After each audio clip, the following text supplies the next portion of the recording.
Yan. So ito yung mga jet fighters natin. So ito kita nyo naka-sticker pa to. Sino ba to?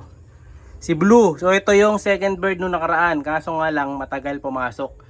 So pinamimilihan pa namin ni Madla 2 to kung ito yung sasali ni Madla 3. Ito naman yung may green. Ito mabilis din to. Sumasabay din to eh. Pero hindi pa sila ganun kabibilis mga kalapatids. At ayun naman yung entry ni Tatay Madla. Ayun yung nasa pugad. So may itlog na yung kanya. So kaya lagi ring nauna yan kasi may itlog na rin eh, no? May motivation. Yon, tuloy ang laban. So bali ang mangyayari nga, 6 mga kalapatids. So isa to naka-sticker, si Blue, itong si Yellow. Color coding muna tayo ngayon. Yung mga line nila, hindi ko pa na line reveal. So susunod na vlog na lang mga kalapatids. Pero to, ang line nito mga kalapatids, yung wifi na papadala natin kay Boss Tony bukas. Tatay niya si AJ. And then yung nanay naman niya is si Alphonse Badenbroek, yung nanay nung 2 times lap winner natin at multiple pulling winner na si Grisel, no? So solid yan. Bali halos kapatid ni Grisel Lawin to sa mother side. Sa father side naman kapatid siya ni Kobe Junior halos, no? Nalalapit yung dugo niya doon. Kaya talagang speed bird to, medyo mabagal pa nga lang sa atin. Saka ayoko sa kanya dahil hen nga kasi siya. Mas gusto ko yung mga barako. Ang problema ay nagpapakita ngayon ng speed dito ay yung mga hen ko. Ito may isa pa ako dito, ayan o. Ito naman, baka ito yung entry ni Madla 3. So ito naman si lahi ito nung kaya pinsan ko na HT Bilop. Ayan. So anak nung Lady Santa Ana niya to na Santa Ana finisher sa multiple pulling winner. Pinares naman natin dun sa speedbird natin din, no? Ayan ang kinalabasan din. Ayan o, ganda. So halos lahi ni Kobe yung line nito. So ito, nag-expect din ako ng speed dito kasi nga dalawa na itlog nito. Kailangan mabilis yan, no? So ito, tanggalin pa natin sticker. So bali 1 2 3 4 5 6. Ang hirap mamili. So yung 4 ang sure na. May dalawang hindi tayo ma-entry. So ito, sali na yan. 1 2 3. Ito hindi masasali muna to, bawas muna siya. Ito rin. Pero bala kong isali to. Sasali ko to siguro. Dalawa na para dalawa sa akin. Ito muna hindi masasali. Although naka-sticker yan dahil may tiwala ako diyan. Bawas muna siya. Pati to. Ayan, bawas muna. Oh, ayan. Oh, bawas na. Bawas muna sila. Pahinga muna.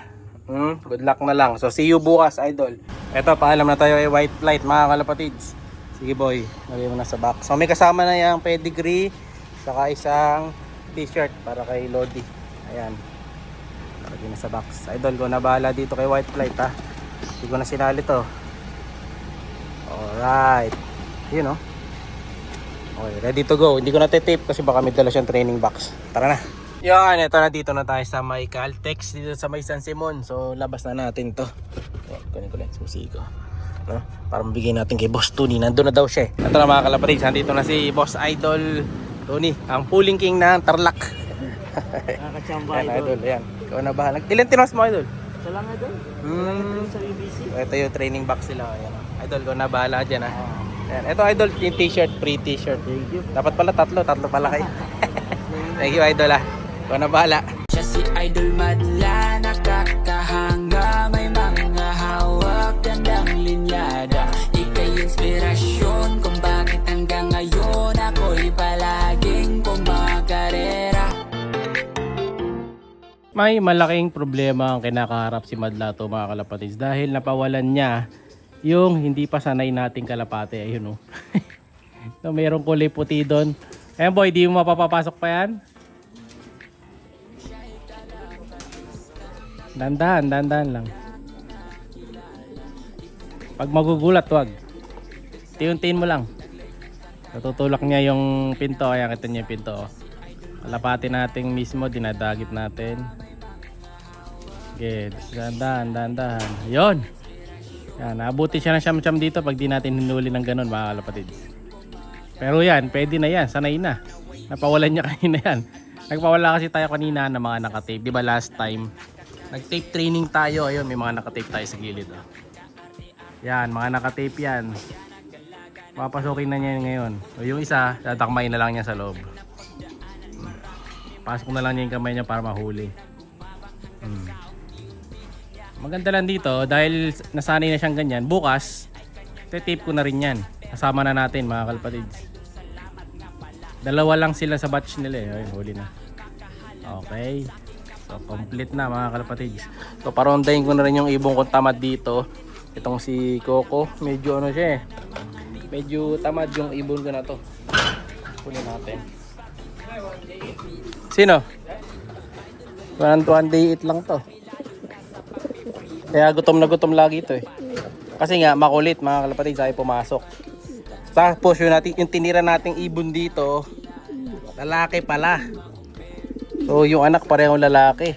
So kung gusto niyo makatanggap ng grizzle na ganito, baka hinihintay nyo, abang-abang lang. So pipili ako sa top commentor natin dito sa YouTube or sa FB, no? Mas maganda kung YouTube FB, no? Sa inyong cat banded natin. So ito si si Coco, kunin natin, hagis natin sa harap to.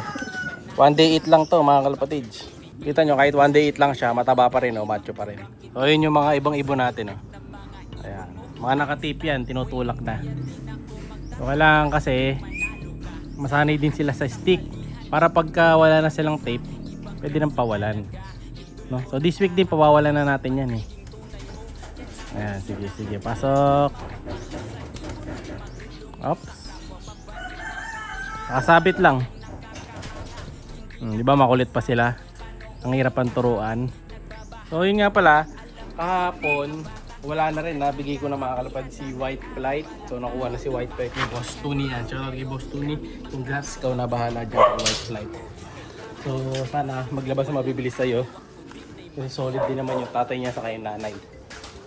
Ngayon, ito ang gagawin tayo sa harap ng bahay. Kailangan lumipad to ang layo-layo.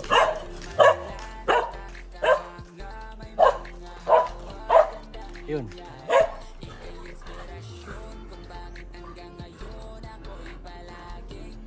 Yun ang problema. Bumaba agad. Yun ang problema kay Coco mga kalapatids. Medyo tamad mag-ronda. So bibigay nga sa atin na ang tawag dito? Yung GPS. Ang kaso, hindi pa rin dumarating. Nakalimutan kong ireklamo kanina sa LBC.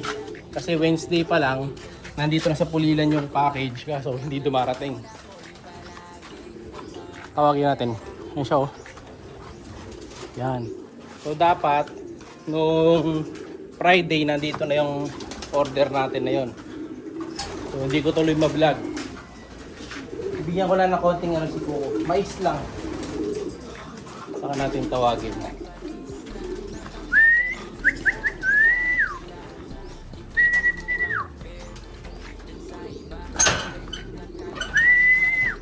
Yata napainom kanina to. Ayan, baba naman siya kaagad oh. Kasi hindi pa pala umiinom to maghapon. Bira, kawawa. Sorry boy, nakalimutan kitang painumin. Kaya pala inumin niyo doon nakataob. No? Ayan oh. Pero ano to, good boy to mga kalapatids. Ang bilis papasukin.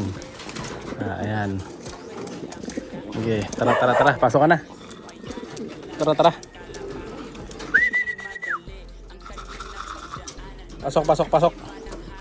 Pasok. Alright. Lagyan natin konting mais. Yan, tapos papainumin natin. Dili ko yung painuman. Nandito sa loob. So yun, buti hindi nakawala yung puti mga kalapatids, no? Pero mutik na. So dalawa lang naman sila sa batch na yun. So sabay-sabay na yan, pati sa taas. Kasi ngayon, maglilipat na rin ako ng mga young birds ngayong hapon. So para bukas na maga, sanay na sila. Si Coco, diba mabilis siyang pumasok. Ito hindi 1 day ito. Kasi pinapataba ko to. Pero pagka makulit to, 1 day din natin. Pero habang wala pa ako napipili na mananalo dyan, try ko muna siyang turuan, no? So kung gusto nyo makuha yung grizzle, so abang-abang lang, PM lang kayo mga kalapatids. Baka kayong susunod na manalo, alam nyo na, like, subscribe, ingat! Siya'y kalapatistang napakagaling na kinakilala.